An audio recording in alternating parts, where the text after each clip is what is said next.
Welcome back. This is Newsnight. Kano, Jigawa and Katsina states are clamoring for the creation of additional states in the country. Well, this comes as the Deputy Senate President, Senator Barau Jibrin, stated that the Constitution Review Committee will operate with open-mindedness and integrity, free from preconceived opinions, to ensure that the outcome of the legislative process truly reflects the views of Nigerians.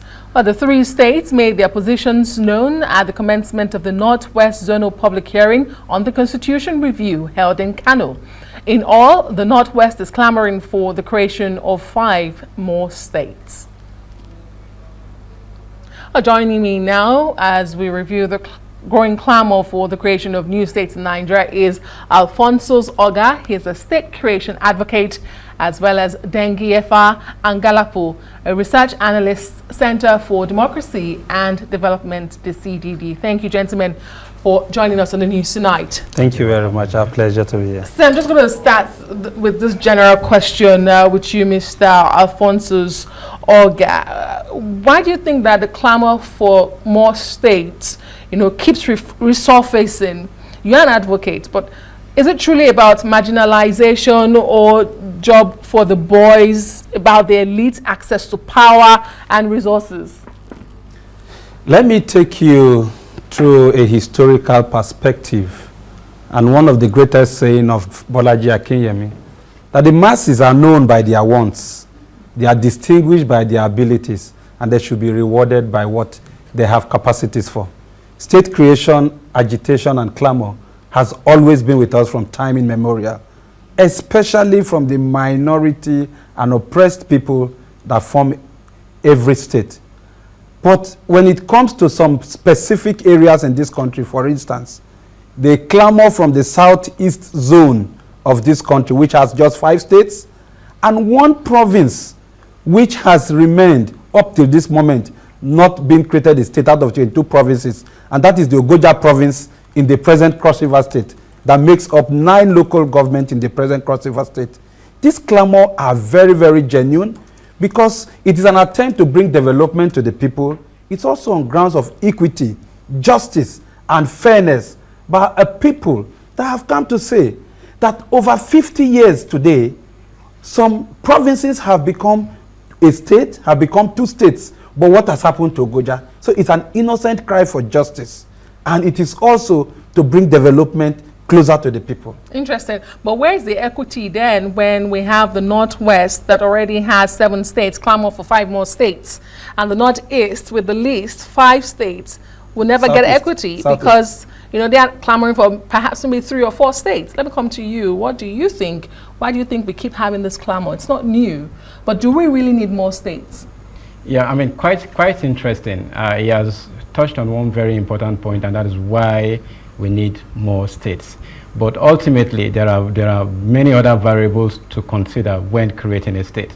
Historically, and then even in the literature, you realize that if you want to create a state, you consider 3 main characteristics. You consider the population, you consider the geography, and you consider the viability of a state. So you've discussed about the why. Why talks about the ethnic marginalization, and I've seen that beyond the Hausa Fulani, beyond the Igbo, beyond the Yoruba. If you go to the states, the reality is really stark with respect to major ethnic groups dominating.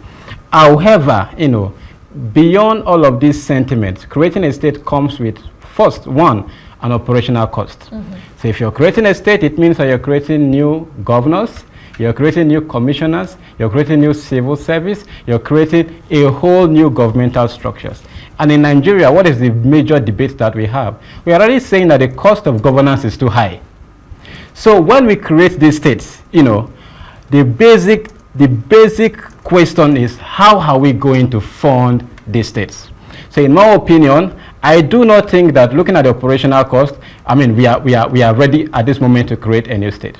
The second, again, is the second is that I think it's an effective distraction, right? If you look at how cumbersome a state creation process is, there is a reason why from 1999 till date, no new state has been created. Local governments have to approve. It has to go to the state assemblies. We have to have a referendum. National Assembly has to approve and all of that. It's a very cumbersome process. So I mean, it is almost not impossible, really, but it's almost near impossible in a democratic setting. I mean, to align aggregate all of these interests together.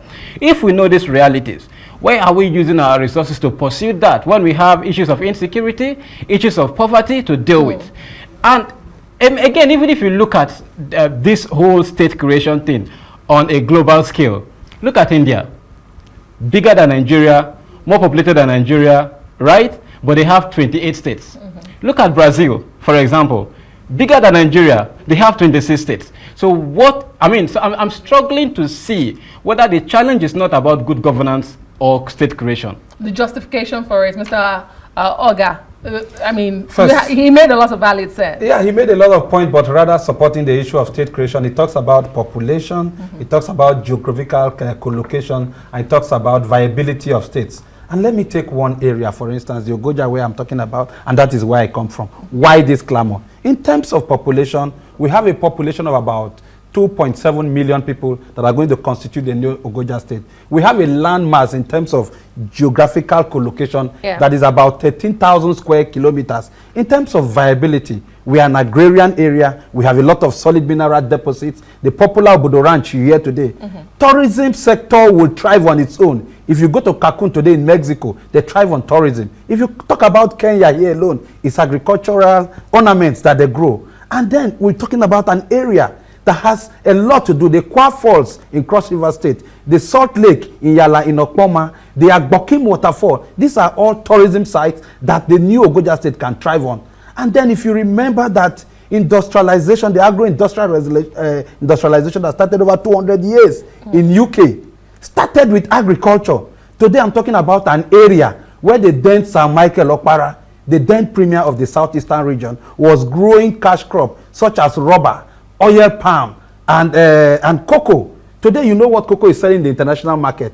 This is the area that produces this in commercial quantity. And like I said by quoting Bolaji Akenyemi, this is a democracy. This is what our people want. And that is why we are taking it beyond the region. And to say that state creation has not been done before. In 1963, don't forget, it was a civilian administration that created the Midwestern region. Today, we have a president that created some development councils in Lagos, and we are hopeful that he can do the same. Isn't that comparing apples and oranges in 1963 when you look at the population size, and it was a region, not a state? We've seen region now grew to become two states now into Bendel and but like you said, is it really about the number of states or the quality of leadership? Perhaps if you fix leadership, there will be no clamor for people to say we want our own state and we feel marginalized. Is it not a problem of governance? No. And again, I bring the issue of Ogoja to you. That is an area where it takes about 8-9 hours traveling within the same state. It is in no other state in the whole of this country. And that is the pathetic situation we present. That is why we are not agitating. So it's not about governance? Governance is part of it. But when you talk about the development in terms of Cross River State today, for instance, governance is also very far from us because Cross River State, I don't know, let me go a bit ecclesiastic and episcopal. Perhaps Jesus Christ carried cross and died on the cross. And so the word cross to Cross River has kept us and reduced us to nothingness. Today, in terms of revenue allocation, we are almost at the bottomless position. So there is nothing any governor of Cross River State can do to bring development. And that is why the innocent cry for equity and justice of why Ogoja province has remained in the state it has been for over 50 years must be addressed. That's why I say it's on issue of equity and justice. Every province from that period till now has been created a state. Why has Ogoja not been created? That is the question that every Nigerian must answer. So you make a case for Ogoja. Do you also agree with the generality of those clamoring for more states beyond Ogoja? Let's understand where you Yes, I also support the clamor for the people of the southeastern states. Because, I mean, of the people of the eastern region. Because I cannot understand why the northwest should have 7 states. And today, the southeast is still battling with just 5 states. And they are clamoring for more states. The issue of equity and justice, they are clamoring for more states. So how do you fund these states? Because as it stands, the states are still struggling. We heard the president tell state governors just the other day metaphorically, you need to wet the grass more because the people at the grassroots are crying and complaining. So even as we stand, with the government saying subsidy revenue has been sent to the states, you know, to do more with their states, it's not trickling down. And now you want to create more states. Where's the money coming from? Fiscal federalism is the answer. And that is where Mr. President is taking us to. Every state should be able to generate resources that can cater for itself. The idea of coming to the center to share from what we have, it's not the answer to our problems. Like I said today, we can sustain ourselves in the new Ogoja state if created. But we cannot sit and imagine that the resources that come from the state is aggregated to the center and then shared as peanuts. While a state like a Delta state today, while a state like Akwa Ibom takes over 40-something billion, Cross River state is reduced to about 2 billion. Let me bring you back that is the question. into the conversation, Mr. Angalapu. Some will say perhaps, you know, fiscal federalism and true federalism, where the local government authorities take charge of the people at the grassroots, will solve this problem. But you are against creation of more states. So if not state creation, what then should it be? So the argument is not a for or against. The argument is about when, or are we ready for it now? Okay. And I think that we are currently not ready for it. I mean, basically because, you know, just imagine that you're walking on the road and you see 4 children with different sizes of plates and they are quarreling over food, right? And then you want to settle that particular quarrel.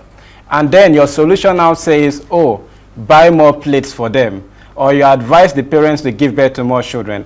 I would think that a proper solution will be that you should, you know, tell the parents to work hard more to feed the children. So the whole idea is that we are talking about a national pie that will divide across more 46 or 45 states, so really. But the idea is that we are not working more to have, you know, to have a bigger pie. So we are sharing what we already have. When it comes to marginalization, and of course I understand the sentiment. When it comes to marginalization, every single new state that you've created, you know, have also further created minorities.